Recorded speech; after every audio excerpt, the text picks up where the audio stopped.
Would you pray with me? Oh, good and gracious God, we give you thanks for the words of Jesus, which were spoken once upon this earth and have been passed on to us generation upon generation. We give you thanks for his presence among his disciples in Galilee, and we give you thanks for his living presence among his disciples throughout the world today and right here in this sanctuary. Enable us to hear the living presence of Jesus, to know what he is saying to the church today. Now may the words of my mouth and the meditation of all our hearts be acceptable in your sight, Lord, our rock and our Redeemer. Amen. This from the files of Taking One for the Team, or Giving One for the Team. Trevor Wykra is a football coach at Colorado Mesa University, but back in 2008, he was an offensive lineman for the Division II team. Trevor likes to think he leaves everything on the field when he is playing for or coaching for Mesa State in Grand Junction, Colorado. But on this occasion, he left one thing on the field. About midway through his senior season, Trevor was at practice when the pinky finger of his right hand got caught on the jersey of one of the other players. And when the whistle blew, Trevor looked down and his little digit was at an horrific angle and the bone was coming through the skin. That would have sent most players back to the locker room and calling it quits, but Trevor said to the trainer, just tape it up. We got to go on with practice. And the trainer convinced Trevor he needed to go to the hospital, where the doctors determined he needed surgery. There were ligaments to repair, and it would require putting bones into the finger, and 4 months of healing. The season would be over. So Trevor said, just cut it off. And after what we can imagine was some serious conversations and loads of paperwork, the doctors did. Trevor missed one game, but played the rest of the season. Trevor says about that decision, when I think about how much I love football and my team, I just get goosebumps. I love my team. And I'm a big believer in actions speaking louder than words. We could call that pinky love. It's admirable, sacrificial in its own way, but it is also limited and maybe a bit foolish and reckless. When Jesus speaks to his disciples in this chapter 15 of John, he is talking about a love that is much deeper. He says, as the Father has loved me, so I have loved you. Abide in my love. That's not pinky love. That's not even a pinky's worth of love. That is Jesus' love. And if anyone can teach us about how to take one for the team, it is Jesus. In fact, Jesus spoke often about what he was going to do on behalf of the team, not just the disciples, but all of humanity.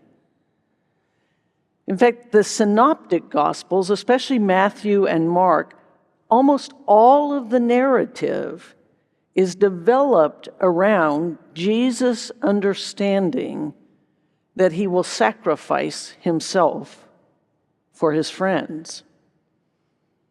And in John's gospel, Jesus repeatedly talks about how he will lay down his life.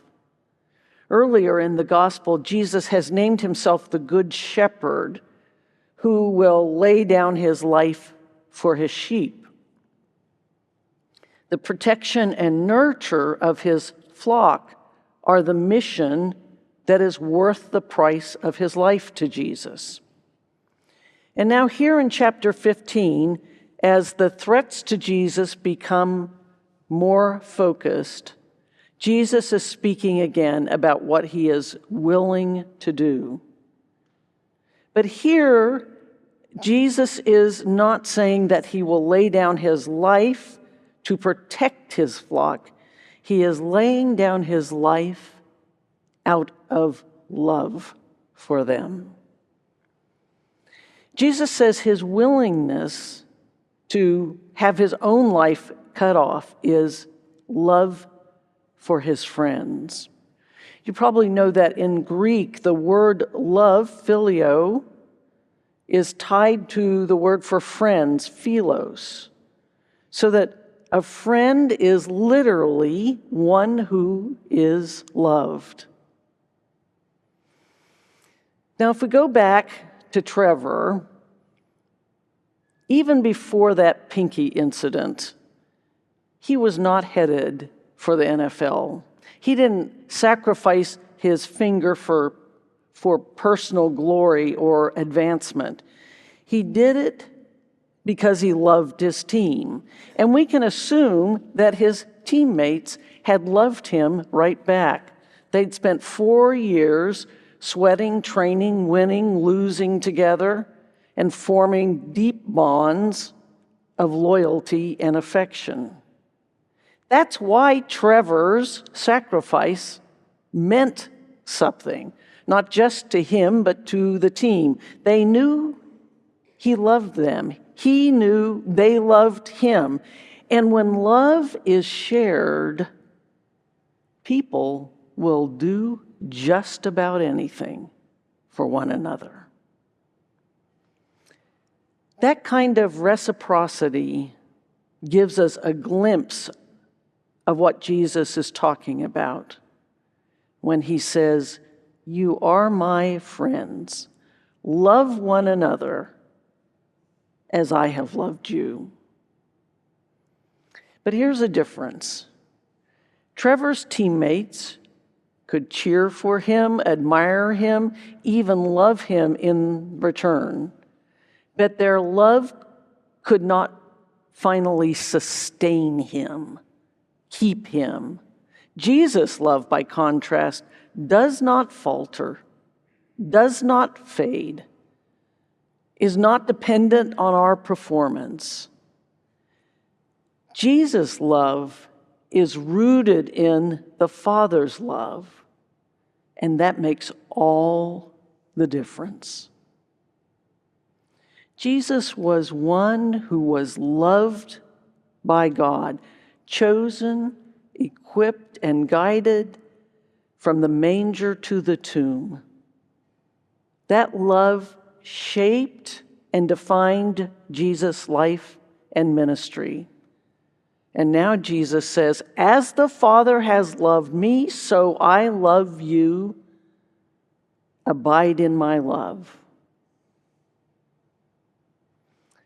Pause and imagine that Jesus has called you a friend. The face of Jesus lights up to see your face. You are someone whose health and wholeness and identity are important to Jesus. You are someone he would lay down his life for. To be loved like that is to never be alone, no matter who else forsakes you. To be loved like that is to know your worth does not depend on your record or your resume or your reputation. To be loved like that is to be held steady even when the world is shaking beneath your feet. That is Jesus' love, not pinky love. It is life-giving love. Then Jesus says, "This is my commandment, that you love one another as I have loved you." We're not commanded to manufacture emotion or just try harder to be nicer. The command is to love with the very love we have received. How do we love like Jesus? We love like Jesus in ordinary sacrifices, in listening to someone tell their story as often as they need to, by giving our time to someone who cannot give it back to us. We love like Jesus in costly forgiveness,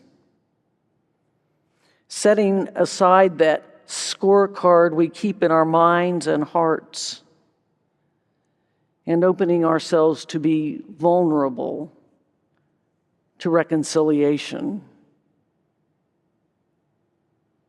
We love like Jesus in radical inclusion, prioritizing people who are dehumanized and disparaged and marginalized, making space at the table for those others have pushed away, even when it unsettles us.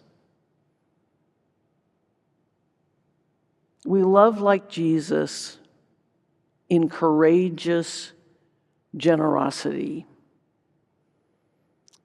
giving not from what is left over, giving what is precious: money, time, attention, because someone else needs it.